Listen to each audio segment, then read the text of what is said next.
테아라의 동화 읽기, 홀레 할머니. 한 과부에게 딸이 둘 있었는데 아름답고 부지런한 의붓딸과 못생긴 데다 게으른 친딸이 있었습니다.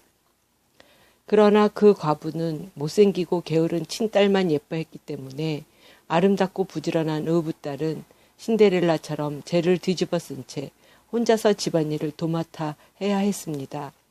그 불쌍한 소녀는 매일 길 옆에 있는 우물가에 앉아 손가락에 피가 나도록 실을 잡고 또 자았습니다. 그러던 어느 날 얼레가 피에 흠뻑 젖자 소녀는 그걸 닦으려고 우물 위로 몸을 숙이다가 그만 그것을 놓치고 말았습니다. 그 바람에 얼레는 우물 속에 가라앉고 말았습니다. 소녀는 울면서 계모에게 달려가 사실대로 이야기했습니다. 그러자 계모는 소녀를 무섭게 꾸짖으면서 말했습니다. 얼레를 빠뜨렸으면 그걸 다시 건져오는 게 내 몸에 이로울 거다. 소녀는 우물가로 되돌아오긴 했지만 얼레를 어떻게 꺼내야 할지 막막하기만 했습니다. 아무리 해도 좋은 생각이 떠오르지 않자 마음이 다급해진 소녀는 그것을 건지기 위해 우물물 속으로 뛰어들었고 그 순간 그만 정신을 잃고 말았습니다. 얼마 후 눈을 뜨자 의식을 되찾은 소녀는 자신이 아름다운 풀밭 위에 누워있다는 것을 알았습니다.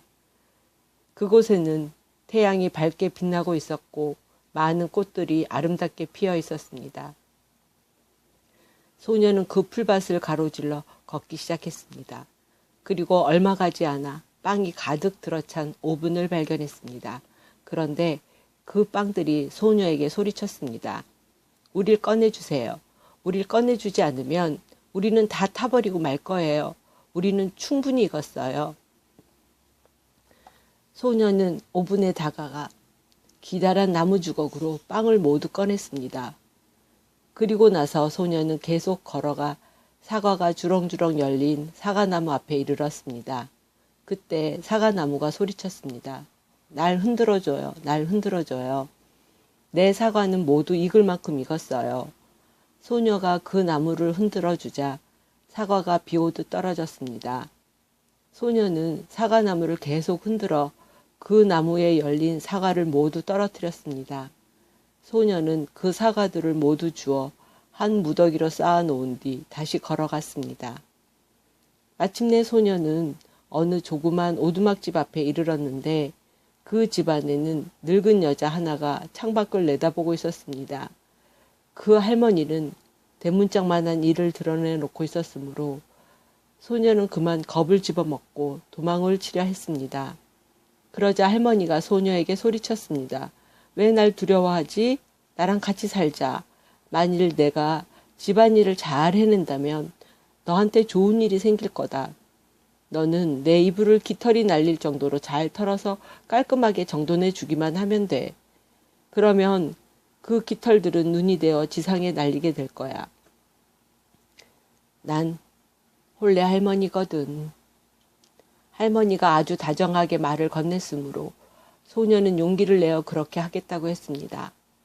소녀는 그 할머니가 만족할 정도로 집안일을 아주 잘 해냈으며 늘 깃털이 눈송이처럼 휘날릴 정도로 이불을 잘 털었습니다. 할머니도 소녀에게 아주 잘 대해주었습니다. 항상 친절한 말과 자상한 얼굴로 소녀에게 매일 굽거나 삶은 고기를 주곤 했습니다. 그러나 홀레 할머니와 꽤 오랫동안 지내게 되자 소녀는 점차 우울증에 빠져들기 시작했습니다. 소녀는 처음에는 무엇 때문에 그렇게 우울한지를 알지 못했으나 결국 자신이 집을 그리워하고 있기 때문이라는 것을 깨닫게 되었습니다. 집에 있는 것보다는 홀레 할머니와 지내는 편이 훨씬 더 나았지만 그래도 소녀는 집으로 돌아가고 싶었습니다. 소녀는 홀레 할머니에게 말했습니다. 집으로 돌아가고 싶어 죽을 지경이에요. 여기가 집보다 훨씬 더 좋은 줄은 알지만 그래도 식구들에게로 돌아가고 싶어요. 그러자 홀레 할머니는 말했습니다. 내가 집으로 돌아가고 싶다니 기쁘구나. 내가 그동안 날 위해 충실히 일해 주었으니 널 다시 그곳으로 보내주마. 할머니는 소녀의 손을 잡고 대문가로 데리고 갔습니다. 대문이 열리고 소녀가 바로 대문 아래 섰을 때 굉장히 많은 금이 쏟아져 내렸습니다. 그 금은 모두 소녀의 몸에 달라붙어 소녀의 몸은 금으로 빈틈없이 덮이게 되었습니다. 홀레 할머니가 말했습니다. 넌 아주 부지런하게 일해왔으니 난 내가 그걸 가지고 갔으면 한다. 그러면서 할머니는 우물물 속에 빠뜨렸던 얼레도 되돌려 주었습니다. 대문이 닫히는 순간 소녀는 자신이 어느새 지상에 되돌아와 있다는 것을 알았습니다. 그곳은 집에서 멀지 않았습니다. 소녀가 집 마당으로 들어가자 우물 위에 걸터 앉아있던 수탉이 소리쳤습니다. 꽃기요. 황금옷을 입은 소녀요. 웬 새 옷을 걸치고 있나요? 소녀는 계모에게로 갔습니다. 소녀가 엄청난 금으로 덮여 있었으므로 계모와 의붓 언니는 그녀를 반갑게 맞아들였습니다. 그들은 소녀에게 어떤 일들이 일어났었는지에 대해 자세히 들었습니다. 계모는 소녀가 그렇게 많은 금을 얻게 된 이유를 알자 자기의 못생기고 게으른 친딸도 그런 행운을 얻게 하고 싶어 친딸을 우물가에 앉히고 물레를 돌리게 했습니다. 계모의 친딸은 가시나무에 자기 손가락들을 눌러 억지로 피를 내어 얼레를 피투성이로 만들었습니다. 그리고 그녀는 그 얼레를 우물 속에 빠뜨린 뒤 우물 속으로 뛰어들었습니다.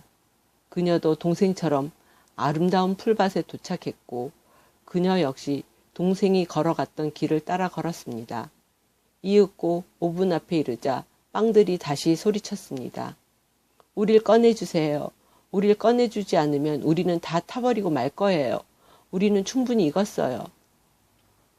그러나 게으른 그 소녀는 손을 더럽히기 싫다면서 그냥 지나갔습니다. 소녀는 더 걸어갔고 이내 사과나무 앞에 이르렀을 때 사과나무가 소리쳤습니다. 날 흔들어줘요. 날 흔들어줘요. 내 사과들은 모두 익을 만큼 익었어요. 그러나 게으른 소녀는 그렇게 하지 않았습니다. 너 농담하는 거지? 잘못했다간 사과에 맞아 내 머리가 깨지고 말 거야. 게으른 소녀는 계속 걸어가 이윽고 홀레 할머니의 오두막집 앞에 이르렀습니다. 소녀는 그 할머니의 이가 대문짝만하다는 이야기를 이미 들었으므로 할머니를 보고도 무서워하지 않았습니다. 소녀는 할머니에게 청해서 그날부터 그 집에서 일하게 되었습니다. 첫날 그 게으른 소녀는 금에 관한 생각이 계속 어른거렸기 때문에 열심히 일하려고 애썼고 홀레 할머니가 지시하는 대로 착실히 따랐습니다. 그러나 둘째 날부터 소녀는 빈둥거리기 시작했고 셋째 날에 가서는 더 게으름을 피웠습니다. 소녀는 아침해가 밝아오는데도 침대에서 일어나려 하지 않았고 이부자리를 깃털이 날릴 정도로 열심히 털지도 않았습니다. 홀레 할머니는 그만 지겨워져서 그 소녀를 내보내버렸습니다.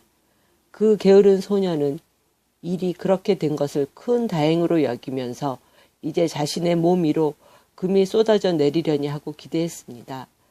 홀레 할머니는 그 소녀를 대문 앞으로 데리고 갔습니다. 그러나 그 소녀가 대문간에 섰을 때 금 대신에 큰 솥에서 시꺼먼 기름이 쏟아져 내렸습니다. 이게 내가 일한 데 대한 보상이다. 홀레 할머니는 그렇게 말하면서 대문을 닫아버렸습니다. 그 게으른 소녀는 시커먼 기름을 뒤집어 쓴 채 집으로 돌아왔습니다. 마침 우물 위에 걸터 앉아 있던 수탉이 소녀를 보고는 소리쳤습니다. 꽃기요. 더러운 소녀요. 웬 새 옷을 걸치고 있나요? 그 시꺼먼 기름은 게으른 소녀가 죽을 때까지도 벗겨지지 않고 남아 있었습니다.